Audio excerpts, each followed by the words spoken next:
네, 감사합니다. 범산 특별 강연에 대한 조금 소개가 있었으면 좋겠는데 혹시 누가 해주실 분 있나요? 안 계시면 제가 기억나는 대로 이 범산은 저희 1987년도에 대한의료정보학회를 창립해 주신 고창순 교수님의 호입니다. 그래서 선생님 돌아가셨지만 그 선생님의 호를 가지고 우리 대한의료정보학회 시작을 다시 한번 생각해 보는 그런 세션이라고 믿고 있습니다. 오늘 그 발표는 한국보건산업진흥원 원장이신 권순만 원장님께서 뉴 노멀 시대 지속 가능한 의료 혁신을 위한 디지털 트랜스포메이션을 주제로 말씀해 주시겠습니다. 부탁드립니다. 네, 안녕하십니까. 한국보건산업진흥원 권순만입니다. 이렇게 여러분들 뵙게 돼서 반갑습니다.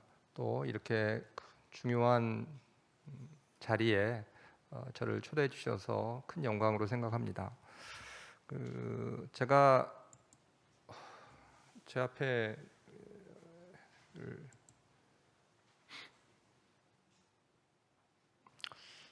아니요, 네, 된 것 같습니다. 이제 저도 여러 학회에서 활동을 해왔고 또 몇 달 전까지는 서울대학교 보건대학원 교수를 했기 때문에 이렇게 학회에 참석하는 것이 얼마나 의의 있고 뜻깊은 자리인지를 잘 알고 있습니다. 또 아직까지도 사실 저 원장이라는 명칭보다는 교수라는 명칭이 훨씬 여전히 저의 본질적인 아이덴티티가 연구자이기 때문에 그렇게 생각을 합니다. 그리고 저도 지금 올해 하고 있는 보건행정학회 역시 전부 이렇게 비대면으로 하고 있어서 앞으로 이런 것들이 특히 이제 여기는 의료정보학회인데 우리가 학회를 하는 모델리티에 대해서 많은 변화가 있을 것 같고요. 그런데 제 경험을 해보러 보면 국내 학회만 해도 사실은 이렇게 비대면으로 하는 것이 상대적으로 더 어려운데 제가 이제 작년까지 외국의 큰 학회에 일을 한 적이 했었는데 국제학술대회는 비대면을 하는데 굉장히 어려움이 좀 있더라고요. 가장 큰 어려움이 시간대가 다 달라서 그러니까 이 시간대를 맞춰서 하기가 굉장히 어려워서 하는 그런 경험을 했던 생각이 납니다. 아시다시피 저는 의료정보의 전공자는 아닙니다. 그래서 제가 오늘 여러분과 함께 나누고 싶은 것은 의료정보의 굉장히 테크니컬한 그런 측면보다는 저도 보건 분야의 연구자 교수를 30년 가까이 한 사람으로서 좀 더 큰 컨텍스트에서 여러분과 같이 생각을 나누고 또 제가 지금 몸담고 있는 보건산업진흥원이 이 분야에 있어서 하는 몇 가지 사업들의 핵심적인 요소들을 여러분과 같이 나누고 여러분들께 도움도 받고 우리가 지금 생각하는 미래가 같은 방향을 보고 있다고 저는 생각하는데 우리가 생각하는 미래에 대해서 다시 한번 컨센서스를 하는 계기가 됐으면 하는 것이 저의 바람입니다. 이렇게 네 가지의 큰 틀로서 여러분과 생각을 나누고자 합니다.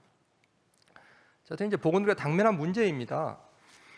많은 분들이 아시겠지만 여러 가지 이제 문제가 있는데 저희가 특히 디지털 트랜스포메이션하고 관련되어서 몇 가지 요소들을 생각해 보면 저는 고령 사회와 이 노인 의료비 문제가 굉장히 우리 사회가 닥치는 큰 난제라고 생각을 합니다. 전 세계 어느 나라보다도 빠른 고령화의 속도를 경험하고 있습니다. 저 역시 건강보험 쪽에도 계속 일을 해왔고 건정심 활동도 했지만 지금도 여전히 이제 장기요양 보험 일을 계속하고 있고 장기요양위원회 부위원장을 하고 있지만 지금 건강보험, 요양보험 나아가서 전반적인 어르신들의 어떤 우리 사회의 경제적인 측면에서 어떻게 우리 노년의 삶을 어떻게 하면 그 삶의 질을 높일 것인가가 굉장히 큰 우리 사회가 가지고 있는 큰 어떤 챌린지라고 저는 생각을 합니다. 보시다시피 노인 의료비 지출이 2060년에는 전체 GDP 대비 노인 의료비만 약 7% 가까이 되리라고 생각을 하고요. 지금 현재 우리가 전체 GDP 중에서 전체 의료비가 약 7 내지 8%를 차지하고 있는데 2060년에 가면 노인 의료비만도 그렇게 될 것이라는 거고요. 단순히 이런 그 의료 비용만의 문제가 아니라 기대 수명과 건강 수명의 차이가 굉장히 큽니다. 그러니까 우리가 오래 사는 것은 신의 축복이죠. 하지만 우리가 바라는 것은 헬시 에이징이기 때문에 기대 수명 못지않게 건강 수명을 높이는 것이 중요한 난제입니다. 풍요 속 우리 사회가 전체적으로 풍요로움을 겪고 있지만 지방 소멸의 문제가 굉장히 큰 이슈입니다. 저출산 문제가 우리 사회를 다 이제 큰 영향을 미치고 있는데 특히 요즘 소위 말하는 지방 소멸이라는 문제가 심각한 그 사회적 문제로 다가오고 있습니다. 그리고 우리가 전체적으로 의료기관 수가 충분하지만 여전히 의료 취약지들이 있습니다. 그래서 지역 의료 체계가 굉장히 약화된 부분들이 많고 이것이 이제 어르신들을 위한 노인 의료와 맞물리면서 사회 전반적인 큰 문제로 대두되고 있습니다. 여기 첫 번째 그림에서 보시다시피 소멸의 고위험, 소멸 위험 진입 이렇게 보듯이 각 지역별로 특히 농촌 지역을 중심으로 이런 지방 소멸의 문제가 굉장히 큰 이슈가 되고 있고, 그다음에 이제 치료 가능한 사망률을 기준으로 봤을 때 지역별 의료 격차가 상당하다는 것을 아실 수 있을 것입니다. 그러니까 우리가 추구하는 삶은 전반적으로 건강한 삶만이 아니라 사실은 고루 건강한, 우리가 어떤 지역에 살든지 큰 차이 없이 고루 건강한 삶이거든요. 혁신도 마찬가지입니다. 저희가 이제 관련된 이야기입니다만 저희 진흥원에서 여러 가지 이제 혁신을 지원하는데 좀 더 강건한 혁신 체계라는 것은 한 나라의 한 곳에서만 혁신이 이루어지는 것이 아니라 다양한 어떤 그 지역 클러스터들이 활성화되고 혁신들이 나와야 되는데 혁신 체계 역시 이렇게 중앙 집중화되는 그런 문제들이 우리나라 전반적인 그 한계인 것 같습니다. 이러한 지역의 격차는 단순히 지역의 경제 사회적인 격차로 끝나지 않고 건강 격차와 의료 격차로 나타납니다. 첫 번째 그림에서 보시다시피 만성 질환의 보유를 보면 학력에 따라서 소득에 따라서 고용 형태에 따라서 헬스 스테이터스가 다릅니다. 더구나 최근에 이제 우리가 코로나를 겪으면서 멘탈 헬스에 대한 그 컨선이 굉장히 강해지고 있습니다. 거기에서도 역시 그 멘탈 헬스가 상당히 그 격차들이 존재합니다. 특히 최근에는 20대에 있어서 그 디프레션, 그다음에 특히 20대 여성에 있어서의 디프레션 문제가 굉장히 커지고 있고요.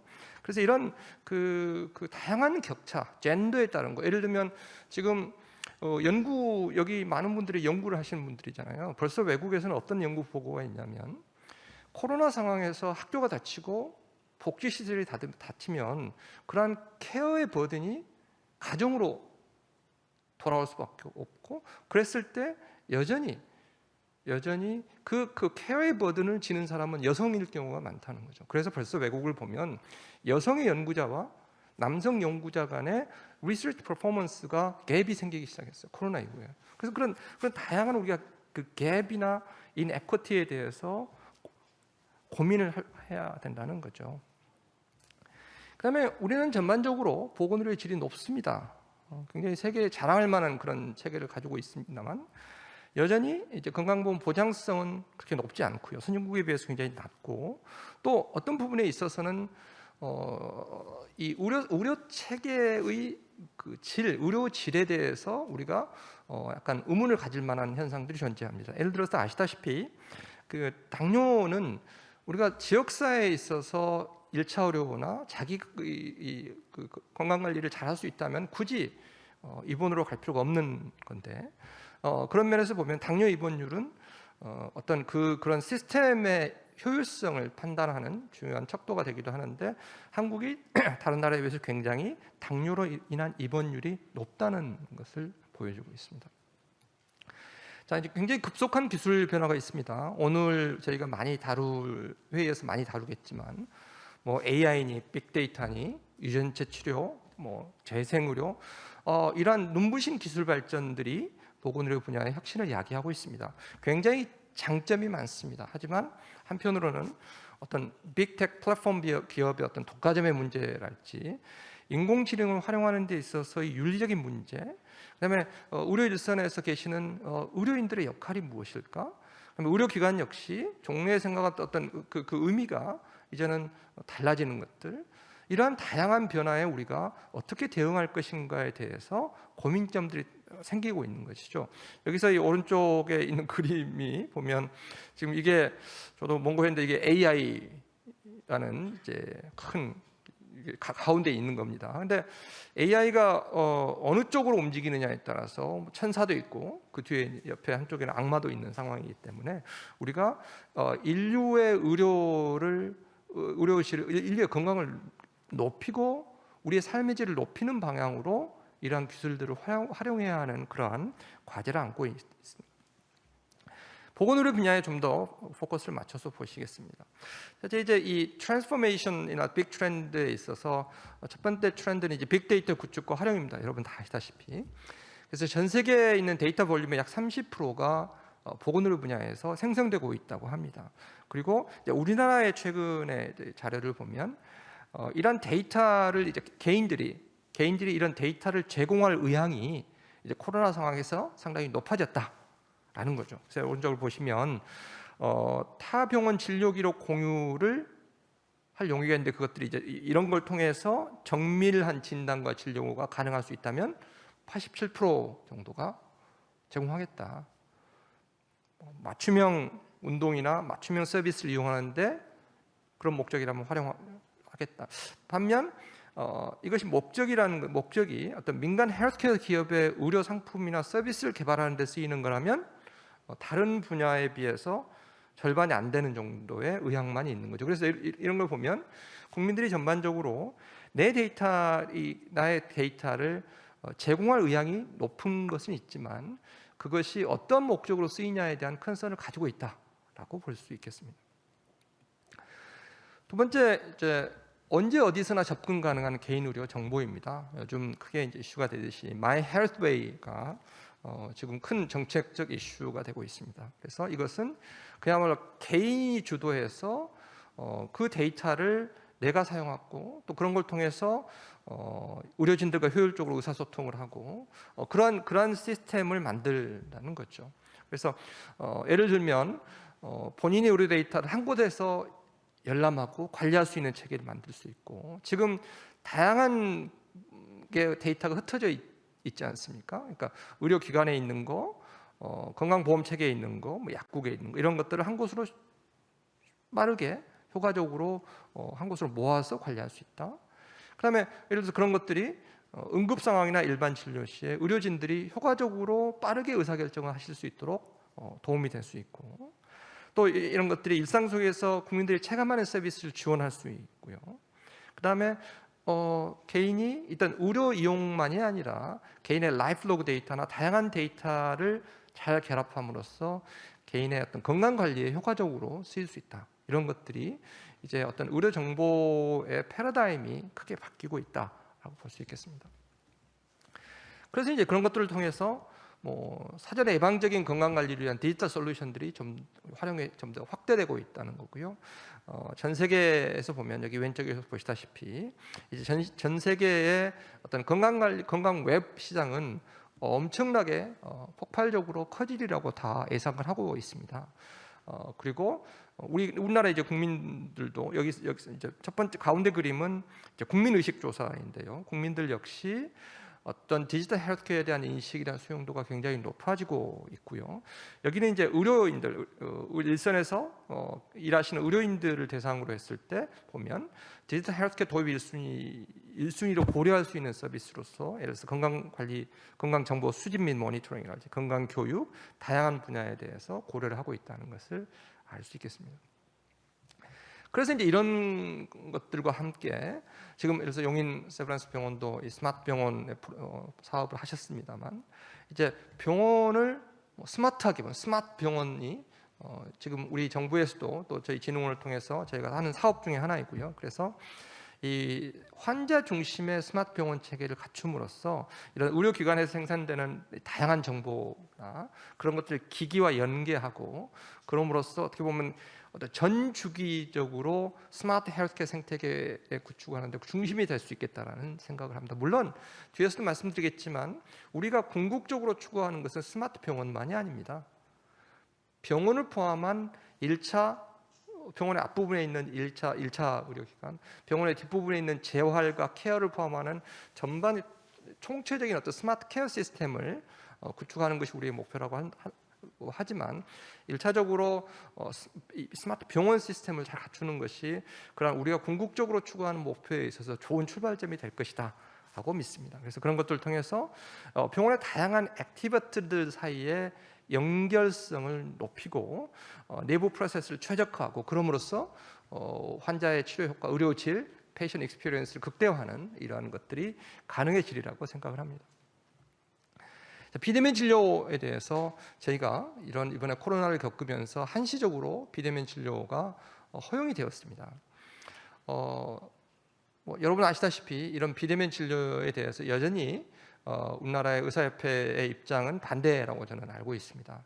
하지만 이번에 이제 이 경험을 통해서 보면 비대면 진료가 물론 만병통치약은 아니고 우리가 이런 비대면 진료를 활성화하기 위해서 고려해야 될 많은 정책적 그런 컨선이 있습니다. 하지만 그럼에도 불구하고 이러한 비대면 진료들을 경험한 국민들이 굉장히 그런 만족도나 편리성에 있어서 높게 평가하고 있다는 거. 그래서 어떻게 보면 더 이상 저는 이런 비대면 의료를 활용을 계속 연장하고 연기하고 뒤로 미루기는 미룰 수는 없는 상황이라고 저는 생각을 하고요. 물론 이런 비대면 진료가 활성화되기 위해서는 안전성을 확보하고 치료의 가이드라인 같은 것들이 확보돼야겠죠. 외국의 경우를 보면 다 아시다시피 기존에도 비대면 진료가 허용되지 않는 나라는 거의 드물었습니다만 다 어느 정도 다 허용되고 있던 나라에서도 이런 코로나를 겪으면서 비대면 진료가 더욱더 활성화되는 트렌드를 다 보이고 있다는 것을 여러분들 다 아실 겁니다. 자, 중국은 우리보다 이 분야에 있어서는 훨씬 사실은 앞서 있습니다. 인터넷 병원이 허가를 받았고 여기는 어떤 비대면 진료에서 그치는 것이 아니라 비대면으로 진료를 하고 그것을 통해서 약을 구매하고 이러한 것들이 굉장히 우리보다 훨씬 더 앞서 나가 있는 부분이 있어서 사실 아까도 말씀드렸다시피 이런 비대면 진료가 여러 가지 안전성과 유효성에 있어서 우리가 조심해야 될 부분이 있지만 또 그런 것을 어느 정도 극복하면서 나아가고 있는 여러 가지 비즈니스 모형에 대해서 우리가 좀 열린 마음으로 보는 것이 필요하지 않을까라고 생각을 합니다. 그래서 여기서 보면 말씀드렸듯이 비대면으로 다이그노시스를 하고 트리트먼트도 하고 그런 걸 통해서 약을 구매하고 그다음에 그걸 통해서 개인이 헬스케어 매니지먼트를 할 수 있는 이러한 체계들이 상당히 그 혁신들이 이루어지고 있는 것으로 저희는 알고 있습니다. 그다음에 말씀드렸듯이 이런 그 스마트 케어 또는 디지털 트랜스포메이션이 의료에서만 끝나는 건 아닙니다. 우리가 지역사회에 가면 많은 어르신들은 당연히 의료도 필요하지만 의료가 아닌 케어, 소셜 케어, 우리가 요양이라고 하잖아요. 그런 요양이나 이런 케어에 대한 니드가 높으십니다.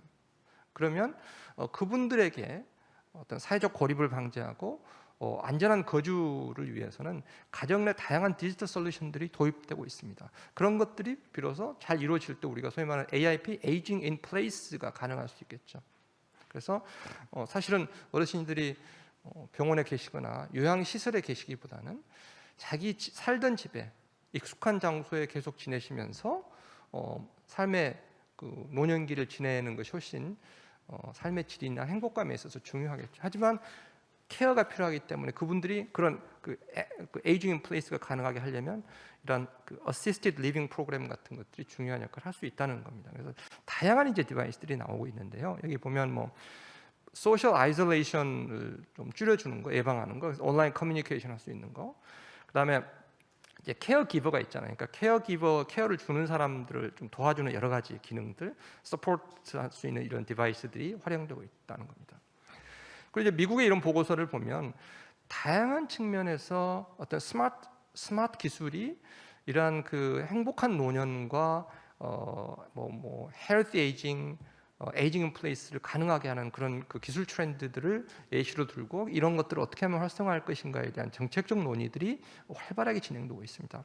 스마트 홈, 심지어 스마트 양말, 왜냐하면 양말 다 신으시잖아요. 그랬을 때 그걸 통해서 체온이나 뭐 여러 가지 건강 체크를 할 수 있고, 스마트 샤워, 인지 능력을 지원하는 그런 플랫폼이나 또는 소통이나 사회적 연결을 지원하는 다양한 그런 뭐 AI 소프트웨어가 되어 있고, 개인의 이동 및 교통수단을 지원하는 로봇이나 이동 지원 시스템들이 있고, 사실 이제 이런 것들을 위해서는 우리가 스마트 케어가 궁극적으로 뭐 스마트 시티와 같이 연결될 수밖에 없다는 것을 예측하실 수 있을 겁니다. 그 외에도 뭐 텔리헬스랄지 이케어 서비스 같은 걸 통해서 이런 것들이 효과적으로 어떤 그 활동적인 노화, 행복한 노년을 가능하게 할 수 있다는 것을 알고 수 있습니다. 좀 더 구체적으로 이제 저희 보건산업진흥원이 디지털 트랜스포메이션에 관련된 모든 영역을 다 커버하고 있는 건 아니나 제 생각으로는 저희 보건산업진흥원이 이러한 디지털 트랜스포메이션에 있어서 굉장히 핵심적인 몇 가지 사업들을 하고 있다고 보여져서 그런 경험을 좀 여러분들과 경험과 함께 저희 그 고민을 여러분과 함께 나누고 싶습니다. 이게 이제 전체적인 스냅샷입니다. 저희가 1년에 약 6천 내지 7천억의 R&D 예산을 가지고 있습니다. 거기는 뭐 요즘 가장 핫한 게 지금 사실 이제 백신 치료제입니다. 그래서 코로나와 우리가 코로나라는 이런 거대한 것이 뭐든지 그렇지 않습니까? 이 위기라는 것이 우리가 위협도 되지만 한편으로는 opportunity로 되는 것이고, 그래서 우리가 지금 가장 많이 쓰는 단어가 build back better 하자 뭐 이런 이야기 많이 하는데, 그래서 이제 이번 기회에 크게 보면 헬스라는 것이 정말 우리의 건강한 삶만이 아니라 한 국가의 경제를 살리는 길이다 라는 걸 다 알게 됐고요. 한편으로는 좀 더 구체적으로 보면 우리가 팬데믹에 대해서 좀 더 관심을 가지게 됐고, 그래서 특히 이제 백신이나 치료제 지원 사업이 굉장히 빠르게 증가하고 있습니다. 그 외에도 저희가 뭐 의료기기 사업도 있고 굉장히 많은 사업에 R&D를 하고 있고, 오늘 회의에 여기 참석하신 분들도 많은 분들이 저희 이 진흥원과 R&D 같은 걸 통해서 진흥원과 같이 일을 해보신 것으로 알고 있습니다. 근데 그 중에서 예를 들어서 뭐 재생의료 사업도 있고, 그 중에서 약 대략 한 10% 정도, 그러니까 659억 정도가 이런 좀 빅데이터나 DNA 관련된 쪽에 이제 좀 쓰인다고 볼 수 있겠습니다. 이것도 뭐 정확한 구분은 아니고요. 예를 들어서 이런 디지털 병리, 뭐 암 전문 AI랄지 중환자 특화 빅데이터 구축 다 붙여 이런 거, 정밀 의료 이런 것들이 현재 DNA가 진행되고 있고, 저희가 지금 가진 그 챌린지 또는 목표는 전반적인 이런 보건의료 기술 R&D가 훨씬 더 이제 높아져야죠. 그래서 제 생각에는 곧 1조를 터치할 것 같아요. 우리 터치다운이 아니라 1조를 쉽게 넘었을 것 같고, 그런데 이제 중요한 것은 그 내부에서 어떻게 프라이어리티 세팅을 할 것인가가 좀 중요한 것 같습니다. 그래서 여기 계신 분들의 저는 관심사인 뭐 이런 디지털 트랜스포메이션이나 데이터나 의료 정보 분야에 상대적으로 좀 더 많은 R&D가 쓰이기를 바라고, 또 하나 이제 조금 더 제가 가지고 있는 큰 고민은 이제 보건의료 분야에 대한 국가 공공 부문 R&D가 크게 아시다시피 이제 과기 정통부를 통해서 이루어지는 좀 기초 연구가 있고, 저희 보건복지부가 하는 약간 응용 연구, 응용 임상 관련된 연구가 있고, 그다음에 이제 마지막 사업화에 초점을 맞춘 그 산자부에서 하는 이제 그런 연구가 있습니다. 그래서 지금 크게 국가 전체적으로 봤을 때 배분은 과기 기초 연구가 제일 많고, 그다음에 그다음에 이 산자부인데, 저희 보건복지부는 여기 계신 분들의 입장에서는 사실은 조금 이런 응용 연구의 비중이 더 커져야 된다고 저는 믿습니다. 그래서 그런 부분은 우리 모두 좀 힘을 합쳐서 국가를 설득하고 이런 응용 연구에 대한 좀 프라이어리티가 높아지기로 같이 한번 일을 해봤으면 좋겠습니다. 먼저 빅데이터 구축, 크게 여기서 네 가지를 말씀드리고자 합니다. 아주 베이스가 되는 그 빅데이터 구축에 대한 거.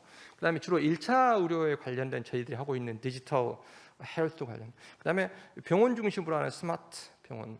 그다음에 이제 병원의 후단에 있는 어떤 스마트 케어에 관련된 그 네 가지를 간단하게 말씀드리겠습니다. 첫 번째 이제 보건의료 빅데이터 구축 부분에 있어서는 아시다시피 데이터 기반 보건의료 패러다임이 바뀌고 있습니다. 과거에 에비던스 베이스, 그러니까 저희가 에비던스 베이스를 말한 게 바로 어제 같은데 벌써 에비던스 베이스란 말을 많이 이제 올드 패션이 되는 것 같습니다. 그래서 실시간 결과 기반 케어하는 거. 그다음에 나중에는 이게 예방과 뭐 치료나 재활 이런 것들이 하나로 뭉쳐져 있지 어떤 구분하기 어려운 이런 세대로 가는 것 같습니다. 그래서 이러한 모든 패러다임의 변화의 핵심에는 데이터에 기반한 의료 기술 혁신이 있다는 것이죠. 그래서 어떤 제품만이 아니라 흔히 많은 분들이 디지털 트랜스포메이션을 하면 제품만을 생각하시는데 제품만이 아니라 어떻게 보면 프로세스가 같이 우리는 혁신이 이루어져야 된다고 생각을 하고요. 그래서 이제 국내 보건의료 빅데이터 구축상을 보면 아시다시피 뭐 우리가 전 국민을 커버하는 단일한 보험자가 전 국민을 커버한다는 것 때문에 그 부분에 있어서는 어느 정도 표준화된 데이터가 상당히 있다는 것, 뭐 예방 접종이 상당히 잘 이루어져 있기 때문에 데이터 양에 있어서는 상당히 많은 데이터를 가지고 있습니다. 이제 보시다시피 이제 건강보험공단, 심사평가원, 국립암센터가 이제 그런 데이터를 충분히 가지고 있고요.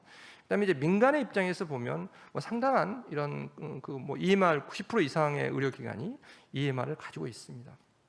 그래서 한편으로 보면 데이터 구축 양 자체는 아주 세계적인 수준인데, 하지만 좀 그 구축하면서 어떻게 이것이 쓰일 것인가를 고려하지 않은 상황에서 구축되는 것들이 많다 보니까 그렇게 많은 데이터가 효과적으로 쓰이는 데는 여전히 한계가 있다라고 보실 수 있겠습니다. 그래서 이제 보건의료 데이터를 어떻게 잘 활용할 것인가를 보면 이 공공기관이 가지고 있는 데이터, 그다음에 그것들의 이제 개별 의료기관이 가지고 있는 임상 데이터, 그다음에 이제 개인의 라이프로그 데이터나 이런 유전체 데이터들이 잘 연결되면 좋겠죠. 그래서 그것들이 어떻게 잘 생산되는 과정과 그것들이 풀링 집적되는 과정과 활용되는 단계와 인프라 같은 것들이 잘 그런 생태계가 활성화된다면 그것들이 이런 다양한 측면에서 잘 활용이 돼서 정부, 산업계, 스타트업이나 연구자, 국민들이 잘 활용돼서 그것들이 궁극적으로 국민의 건강을 높이고 삶의 질을 높이고 그다음에 뭐 경제에도 도움이 되는 이러한 그 전략이 필요하고, 그것이 요즘 정부가 추구하고 있는 전략의 핵심이라고 볼 수 있겠습니다. 저는 개인적으로 댐이라는 표현을 이렇게 좋아하지는 않습니다만 댐이 굉장히 인위적이고 자연 파괴적인 인상이 있습니다만 저 좀 많이 쓰고 있는 국가통합 바이오 데이터 댐이라는 것을 다 아실 겁니다. 그래서 거대하게 오는 데이터들을 잘 생산, 수집, 연계하고 그것들을 용도에 맞게 잘 채널링함으로써 그것들이 무슨 유전체 관련 기술 개발이나 비즈니스 모델이나 희귀질환 연구나 다양한 활용으로 쓰여서 그걸 통해서 의료비를 절감하고 프리시전 메디신에 도움이 되고 AI 기반한 질병 예측이나 관리를 하고 질병을 조기 진단하고 이렇게 쓰일 수 있다라는 것이 되겠습니다. 그런데 크게 다시 한번 현황과 개선 방안을 보면 여전히 우리가 이 생산자 중심의 데이터 체계를 가지고 있다는 거죠. 그래서 이것을 좀 더 사용자 중심 운영 체계로 바꾸는 노력이 필요할 것 같고요. 그다음에 이 어떤 용도로 쓰일 것인가가 상당히 제한되어 있는 것을 좀 더 연구의 다양성을 인정하는 것으로 좀 높이 바꿔야겠다. 그다음에 이제 데이터 가버넌스 체계 역시 지금의 체계보다는 약간 여전히 배타적이고 독점적인 소유나 활용에 대한 그런 문화가 있는데 이것을 바꿔서 여러 기관이 협력하고 그런 데이터 가버넌스로 바꾸는 것이 필요하겠다. 그 분권형 데이터 가버넌스 체계가 필요하다라고 말씀드릴 수 있겠습니다. 두 번째, 1차 기관 중심의 디지털 헬스케어에 대해서 조금 말씀드리겠습니다. 아시겠지만 저도 보건 분야에 30년 가까이 연구한 사람으로서 어떤 분이 그러시더라고요. 대한민국에서 가장 오래되고 유명한 조크가 보건의료에서 1차 의료라고. 동의하십니까? 그래서 참 우리가 정말 오랫동안 1차 의료가 중요하다는 걸 많이 이야기를 했습니다만 여전히 많은 난관이 있고요. 그래서 이것들을 이제 어떻게 디지털 헬스케어 패러다임을 1차 의료에 도입해서 퍼포먼스 성과를 아웃컴을 높일 것인가 하는 거고요. 자, 아시다시피 뭐 이제 그 특히 이제 모바일 헬스케어가 중요한데 특히 그것이 만성질환 관리에 효과적이라는 것은 다 아실 겁니다.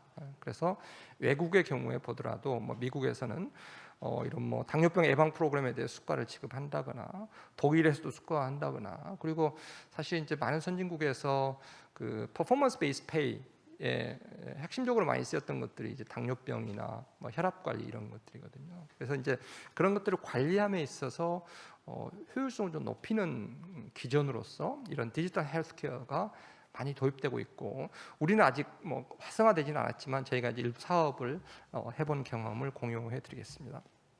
그래서 이제 1차에 계시는 그 의원 의료기관에서 이제 환자 만성 질환자를 진료하실 때 어떤 건강관리앱이 적정한가를 판단해 추천을 하고 그래서 환자는 그걸 기준으로 다양한 생활 습관을 기록하고 이제 관리하고 또 거기에 어떤 이 디지털 헬스케어 업체가 이 건강관리 앱 있고 휴먼 코칭을 하는 이런 디지털 헬스케어 업체가 이 기록에 근거해서 이걸 저는 휴먼 코칭 또 이제 일반적인 요즘 소셜 케어에서는 뭐 소셜 프리스크라이빙이라는 표현도 쓰기도 합니다. 그래서 이제 그런 것들을 통해서 건강 관리를 보조하고 궁극적으로 의사 선생님이 진료하실 때 의사 선생님의 상담이나 처방에 도움이 되는 이런 데이터를 지원하고 보조하는 역할을 하는 겁니다. 그래서 이러한 그 툴로서 이제 하고 있고요.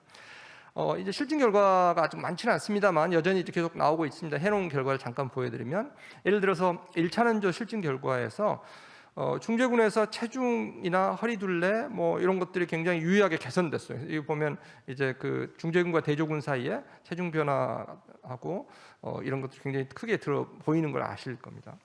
그 다음에 우리가 크게 관심을 초기에 가지지는 않았으나 그래서 수면의 질도 역시 수면의 질이 높아지는 것들을 이제 보실 수 있을 거예요. 그래서 근데 이런 것들이 이제 이 데이터는 앞서 어떤 분이 체중 변화 같은 것들이 별로 큰 변화가 아닌가라고 보실 수 있겠지만 이 같은 비슷한 시기에 서울대학교의 검진센터의 이 데이터를 가지고 보면 실제로 이 같은 기간에 이 사업하고 같은 기간에 실증사업 중제군의 체중 감량이 굉장히 이 다른 일반 그 그룹에 비해서 상당히 큰 변화라는 것을 이제 보실 수 있을 겁니다. 그런데 이제 이런 실증 사업에 대해서 이제 현장에 참여하시는 의사 선생님들이 어떤 생각을 가지시는가를 좀 보면 첫째는 이제 프로그램의 가치나 개선 방향에 있어서는 뭐 긍정적으로 이제 약물 처방 이외에 생활습관 처방을 하실 수 있어서 긍정적이었다. 하지만 뭐 개입 강도에 대한 전략을 정하지 못한 것은 좀 한계다. 그 다음에 좀 지역적인 사회적인 보완이 좀 더 필요하겠다. 그다음에 현실적으로 굉장히 바쁘신 이런 진료 현장에서 좀 시간적인 제약이 분명히 있다. 그다음에 이제 또 하나 우리가 이런 식의 인터벤션 스터디를 하면 제일 좀 난제 중에 하나가 페이션 셀렉션 임팩트잖아요. 그러니까 뭔가 관심 있고 될 만한 환자가 더 액티브하게 참여하는 그런 부분이 여전히 있는 것 같습니다. 그래서 여기 보면서 다이어트에 대해서 구체적인 계획이 없던 환자는 별로 효과가 없다. 여전히. 그다음에 교육 수준이 낮은 환자도 좀 문제가 있더라. 의욕이 없는 경우도 좀 힘들더라. 그래서 여전히 좀 셀렉션 임팩트가 있고 이것이 저희가 굉장히 조그만 스케일로 지금 할 수밖에 없는 상황이어서 좀 더 그 1차 의료기관에서 이걸 좀 긍정적으로 받아들이시고 많이 참여해 주신다면 좀 더 큰 스케일의 실증 결과를 저희가 보여드릴 수 있을 것 같습니다. 그래서 시사점은 뭐 예를 들면 건강관리 예보 품질 관리가 좀 필요하다. 디지털 리터러시도 중요하다는 것들. 그다음에 이제 그 1차 의료기관들이 활용할 수 있는 어떤 표준적인 라이프로그 시스템이 필요할 수 있다. 지불 체계가 필요할 수 있다는 것들이고요. 그다음에 이제 이런 식으로 디지털 어떤 그 인터벤션을 하게 되면 디지털 디바이드 문제가 항상 생기잖아요. 그래서 어떤 형평성의 문제로 대한 컨선이 가져야 된다. 그다음에 뒤에서도 말씀드리겠지만 우리 이제 진료비 지불 체계가 행위별 수가제로 돼 있는 한 저는 디지털 트랜스포메이션이 가기 굉장히 어렵다는 생각을 합니다. 밸류 베이스드 페이가 좀 우리가 그쪽으로 한 발자국도 옮기지 못하는 상황이 굉장히 안타깝고 뒤에 가서 다시 말씀드리겠습니다. 또 하나는 저희가 스마트 병원 체계입니다. 그래서 뭐 이 부분도 많이 아실 거고요. 저희 아까 말씀드렸던 용인병원, 이 세브란스 병원도 사업에 참여했었고, 그래서 이러한 그 이제 뭐 보건 의료가 계속적으로 증가하고 있고 인력은 부족하고, 특히 이제 작년 오랫동안 이제 신종 감염병이 등장하면서 어떻게 하면 안전하고 질 높은 서비스를 효과적으로 제공할 것인가에 대한 고민이 생기는 거죠. 그래서 이제 한국판 뉴딜 10대 과제 중에 이런 것이 선정이 됐고요.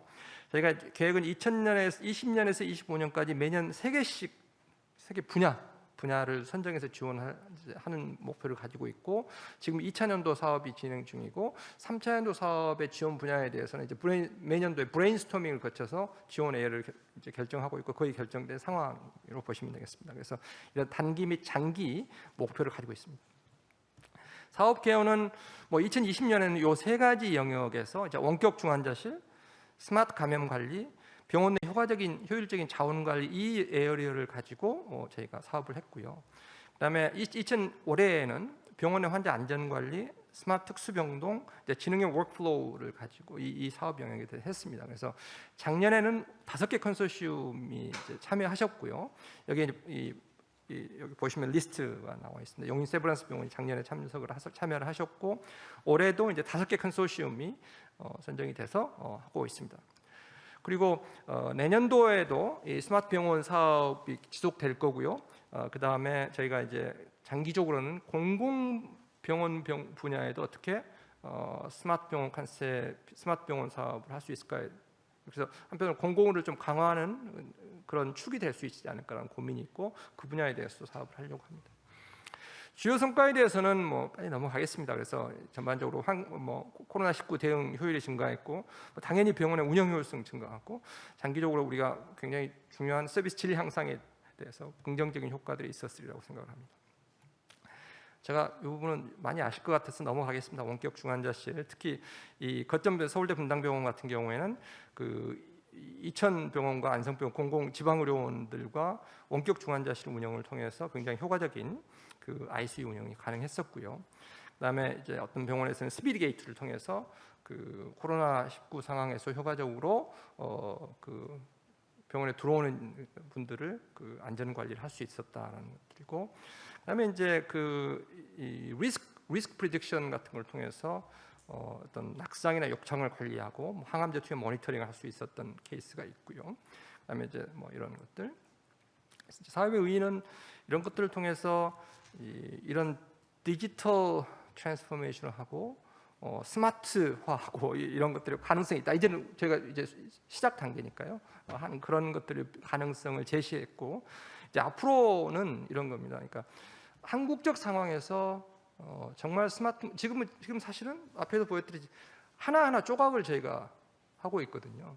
근데 하나하나 조각이 아무리 스마트하게 이루어진다고 해서 전체 조직이 스마트하게 된다는 보장은 없잖아요. 그러니까 지금 현재는 하나하나 조각에 대한 저희가 그 사업들을 하고 있지만, 그것들이 좀 더 나아가서 병원이라는 조직이 어떻게 총체적으로 스마트하게 될 것인가에 대한 고민들이 필요할 거고, 그랬을 때 어떠한 모형이 한국적 상황에서 효과적인 것인가에 대한 것을 좀 더 고민과 논의가 필요하고, 그걸 기반으로 실증을 하고 이제 확산을 하는 그런 전략들이 필요할 것 같습니다. 그리고 궁극적으로 아까도 제가 잠깐 말씀드렸듯이 우리의 목표는 병원만을 스마트하게 하는 것이 아니죠. 그래서 헬스케어 시스템 전체를 어떻게 스마트하게 할 것인가에 대한 고민들이 필요할 것 같습니다. 그다음에 이제 제가 말씀드렸듯이 병원의 다음 단계에서 우리가 궁극적으로 추구하는 스마트 케어 시스템이 되려면 의료가 아닌 일반적인 요양이나 케어 체계도 스마트하게 이루어져야 됩니다. 그래서 이런 노인들을 위한 스마트 케어 시스템이 중요한 거죠. 그리고 이미 우리는 아시다시피 제5의 국가보험이 있습니다. 요양보험. 여러분 건강보험료 일정 퍼센트가 요양보험료로 다 나가고 있습니다.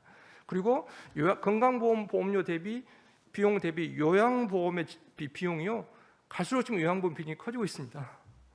그래서 우리가 관심을 정말 더 많이 우리가 둬야 될 분야입니다. 그래서 여기에도 역시 다양한 그 디지털 트랜스포메이션 전략을 통해서 스마트 케어를 가능하게 하고, 그래서 효율과 형평을 다 높일 수 있는 겁니다. 예를 들면 지금 현재 하고 있는 것은 그 IoT나 AI 활용을 통해서 주거 복지형 시설에 이제 이런 겁니다. 다 기기를 다 설치했습니다. 그 안전생활을 지원하는 거, 뭐 호흡 센서, 활동 센서 다 이제 달고요. 정서 지원까지도 AI 스피커를 통해서 가능하고, 센서에서 문제가 생겼을 때 그것을 바로 응급시설로 연락을 해서 응급지원 서비스, 응급의료 시스템이 개입할 수 있도록 이런 시스템을 하고 있고요. 지금 2차년도 사업입니다. 그다음에 이제 제가용 사업은 지금 이제 곧 시작을 하려고 하고 있고, 제가용을 해서 비슷한 걸 하되 또 하나는 중요한 것은 이걸 의료기관과 연계해서 요양과 의료를 효과적으로 연계하고 어떻게 이 요양 체계 내에서 그 서비스 질을 높이면 의료의 이제 불필요한 의료를 좀 줄일 수 있고 건강을 좀 더 유지하게 할 것인가에 대한 그 연계성에 대해서 좀 더 효과적인 우리가 그 결론을 내릴 수 있을 것 같습니다. 자, 그래서 뭐 이런 거고요. 이제 스마트 케어는 다른 이제 스마트 병원이나 스마트 헬스케어에 비해서는 좀 약간 뒤 스텝이 몇 스텝 뒤에 있어서 여러 가지 좀 고민들이 더 필요합니다. 마지막으로 뭐 제가 좀 생각하는 몇 가지 것을 말씀드리겠습니다. 현재 이제 N은 목표입니다. 그래서 어떤 목표를 가질 것인가, 그 목표를 달성하기 위해서 어떤 수단을 쓰고 어떤 과정을 거칠 것인가. 자, 여기 계신 많은 분들이 이제 뭐 보건산업에 대해서 관심도 있고, 저 역시 보건산업진흥원에서 일하고 있는 사람으로서 관심이 있습니다만, 우리가 잊어서는 안 되는 것이 산업 발전은 최종적인 목표는 아닙니다. 우리는 보건의료에 있는 사람들이잖아요. 보건의료에 있어서 우리가 궁극적으로 추구하는 최종의 목표는 환자입니다. 환자를 건강하게 하는 거죠. 그러니까 제가 보건산업진흥원에 있지만, 자, 비대면 진료를 산업 발전을 위해서 비대면 진료를 하자. 저는 그건 아니잖아요. 그리고 왜 비대면 진료를 합니까? 환자를 좀 더 건강하게, 의료에 대한 액세스를 높이고 환자 경험을 높이는 것을 위해서 비대면 진료를 하는 거죠. 그것이 발전해서 산업 발전에 도움이 되리라고 생각을 하고, 그다음에 또 하나 하는 것은 제가 계속 몇 번 말씀드렸던 갭입니다. 형평성의 문제. 자, 의료 기술에 대해서 접근성이 형평하지 않으면 헬스 아웃컴에 있어서도 형평성이 저해될 수 있습니다. 그러니까 우리가 추구하는 사회는 사람들이 고루 건강한 사회지, 사람들이 골고루가 아닌 게 소수의 사람이 건강한 사회는 아닌 거죠. 그래서 우리가 그것이 저는 예를 들어서 산자부와 우리 보건복지부의 관점이 차이해야 된다고 생각합니다. 우리가 추구하는 것은 환자를 위한 것이고 환자가 고루 건강하게 하는 것. 그다음에 앞서 잠깐 말씀드렸지만 많은 분들이 산업이나 기술 정부화를 하시면 자꾸 프로덕트 이노베이션만 생각하는데, 스마트 병원은 물론 새로운 기기가 들어와서 스마트하게 만드는 것일 수도 있지만 기존의 과정을 효과적으로 만드는 겁니다. 그러니까 프로덕트 이노베이션만이 아니라 프로세스 이노베이션도 다 중요하다는 것을 우리가 잊어서는 안 됩니다. 그다음에 보건의료 서비스는 아무리 로봇이 들어와도 대인 서비스입니다. 퍼스널 헬스 서비스이기 때문에 이러한 이노베이션이 여기서 일하시는 여러분들이 받아들이지 않으면 안 됩니다. 그러니까 환자가 받아들이는 것도 중요하지만 조직 구성원들이 이러한 혁신을 잘 받아들일 수 있어야 됩니다. 그리고 이러한 혁신이 잘 이루어지기 위해서는 업무도 재편돼야 되고 표준화해야 되고 때로는 인력이 재교육해야 될 수도 있습니다. 그래서 커뮤니케이션이 잘 이루어지고 조직 문화나 패러다임이 변화해야지만이 이러한 디지털 트랜스포메이션이나 혁신이 소기의 목표를 더 잘 달성할 수 있으라고 생각을 합니다. 마지막으로 policy institution입니다. 규제 완화해야 되죠.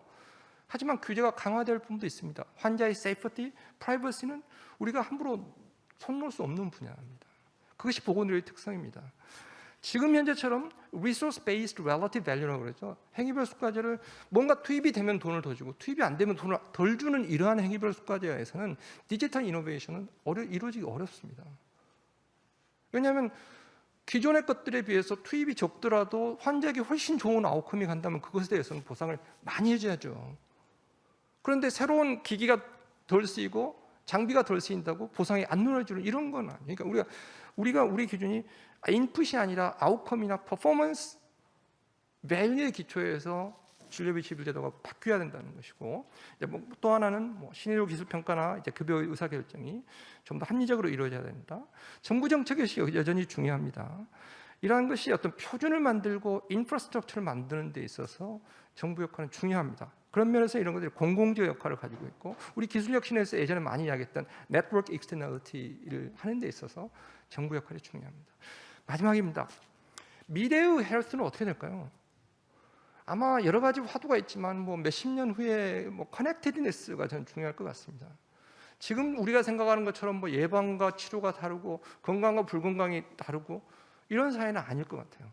예방과 치료와 재활과 케어가 다 연결되어 있고 우리가 스마트 병원이 아니라 스마트 병원을 넘어서 스마트 헬스케어 시스템으로 가고 넘어서 스마트 케어 시스템으로 가야 되는 것이고 지금은 병원이란 물리적 공간에 우리가 생각하고 있지만 집과 지역사회와 의료기관들이 쉼없이 연결되는 그래서 스마트 플레이스, 스마트 시티까지 영역이 확장될 수 있을 것이고 그런 의미에서 진정한 효과적인 시스템은 환자가 국민들이 경제적 장벽 없이 개인의 시비어리티나 헬스 컨디션이나 어떤 프레퍼런스에 따라서 어느 지점에 자기가 있을 것인가를 결정할 수 있고 우리 공급자들은 그 환자를 지원해 줄 수 있는 그러한 시스템이 커넥티드니스를 완성한 그런 시스템이 우리의 미래일 것 같습니다. 그래서 그러기 위해서는 중기적으로 단기적으로는 저희는 보건산업진흥원은 바이오 헬스 산업의 혁신 생태계를 높이기 위해서 더욱 노력하고 여러분과 같이 열심히 일했습니다. 그리고 우리가 추구하는 것은 모든 산업에 대해서 보상을 해주는 건 아닙니다. 진정한 혁신을 아이덴티파이하고 최적의 보상을 해주는 것이 아마 이런 산업 혁신 산업 생태계를 이어가는 궁극적인 길이라고 생각합니다. 감사합니다.